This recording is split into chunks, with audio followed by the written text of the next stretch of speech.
Halos lahat ng sama ng loob ko sa lola ko sinabi ko sa kanya through chat. At ang reply naman niya sa akin bahala ka. Pero sinagot ko siya na, please pakipanindigan kasi nakakasakal ka na.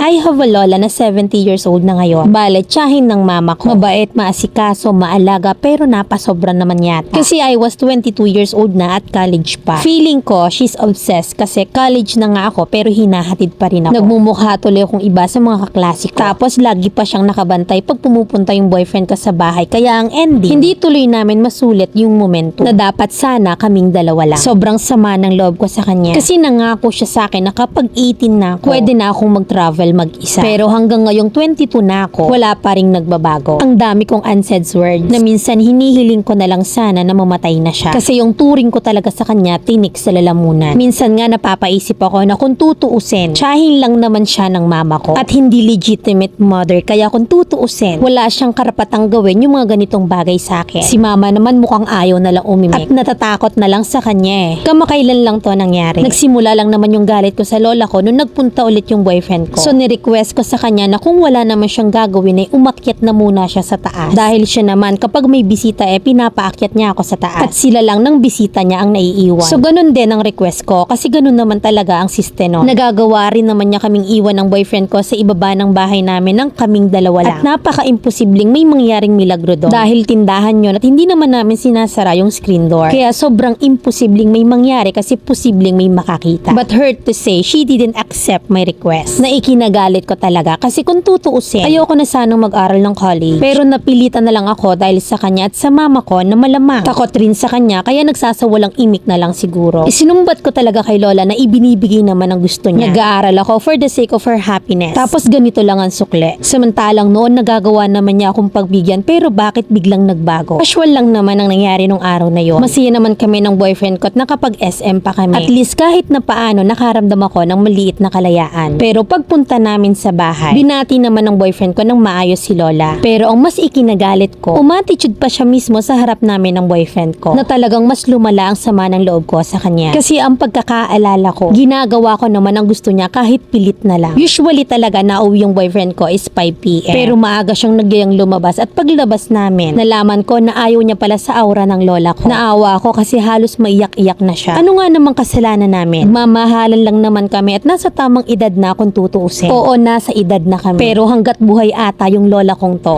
panay na lang may harang kasi sa mama ko. Okay naman sa mama ko yung relationship namin. Pagka-uwi ng boyfriend ko, hindi ako dumiretso sa bahay. Dumating talaga ako sa puntong ayoko na muna siyang makita. Kasi baka pag nakaharap ko siya, baka makasampal pa ako ng matanda. O higit pa ang magawa ko. Di nakasakit pa ako. Sa simbahan ako dumiretso, chinat ko yung best friend ko para isend yung location sa lola ko. Dahil ayoko na muna talaga siyang makaharap. Nagpresenta yung best friend ko na pupunta siya pero tinanggihan ko. Sabi ko wag na pero nag-insist pa rin siya. Umalis kami sa may simbahan at nagpunta sa may park. Akala ko naman sasamahan lang ako pero malaman-laman ko. Sinend rin pala niya sa kapatid at mama ko yung nangyari. At ang malala nalaman din ng boyfriend ko. In short, nagkagulo-gulo na. Ang saya pang sinabi ng best friend ko na pagsasamahin ako no kami. Sabi ko no ng mama ko pero hindi ko siya pinaniwalaan dahil napaka-imposible no. Ang nagpa-trigger sa akin tinatakot na naman ako ng lola ko. Napupunta ko no siya sa barangay or sa pulis para kunin ako at kung nasaan ako. Kaya na naman siya, nagkakatampuhan kami at lumalayas ako para hindi ko siya makita. Pero pulis or barangay tanod ang ipapanakot niya sa akin. Kaya talagang nakapag-voice out na ako sa kanya. Halos lahat talaga ng sama ng loob ko sinabi ko sa kanya through chat. Na ang reply naman niya bahala ka. Pero sinugot ko na, please pakipanindigan kasi nakakasakal ka na. Pagka-uwi ko ng bahay, hindi ko naman naramdaman na may alam si lola. Pero pinalabas pala ng best friend ko na nakapag-desisyon na ako na sumama sa boyfriend ko. Kahit wala naman talaga akong ganong desisyon. At magpalamig lang talaga ang gusto ko. Sa ngayon tapos na yung pangyayari na yon pero yung sama ng loob ko sa lola, hindi pa rin nawawala dahil tinuturuan akong maging cheater. Na wag daw akong mag-stick to one. Malandi, palibhasa kasal na nung araw pero tumatanggap pa ng sulat at bulaklak sa ibang lalaki. Tapos i-apply pa sa akin. Dumarating sa point na nagpaplano na ako na umalis ng bahay. At kung ang ipananakot na naman sa akin ay pulis or barangay tanod, anong kaso? Illegal na paglalayas dahil sa sama ng loob sa kanya. Kinidnap ang sarili dahil sa galit at inis sa kanya pero nabago yon. Kasi may may ganti ako na naiisip. Once na nakapagtapos ako at may maganda ng trabaho at kumikita na ay wala na siyang mapapala pa sa akin. Wala siyang makukuha ni piso kasi ni isang kalayaan. Ipinagdamot nga niya. So deserve ko naman siguro na mag-revenge sa kanya. At nang sa ganon ay malaman niya kung gaano kagalit ako sa kanya. Pero pinangakuan ko si mama na sa hinaharap may makukuha siya sa akin. Dahil nag-effort to na pag-aralin ako. Itong lola ko na tiyahin ng mama ko wala siyang makukuha. Lalo't gets ko naman na baka balang araw pag kumikita na ako ay gagatasan lang ako. Hindi nila ako masisisi kasi masama ang loob ko sa kanya. Idagdag pa na takutin ka pa wag lang mawala sa kanya. Ganyan ka desperada. Kaya paano pang magpupumalag kung ako naman si tangang takot na takot? Kung may tanga sa pag-ibig yung lola ko, solid na tanga dahil kung tutuusin, pwede na siyang sampalin or suntukin pero magagawa pang maging casual. Ito na yung huling bahagi ng kwento ko at sana'y mabasa at mapili ulit. Letter sender, Michelle ng Rizal.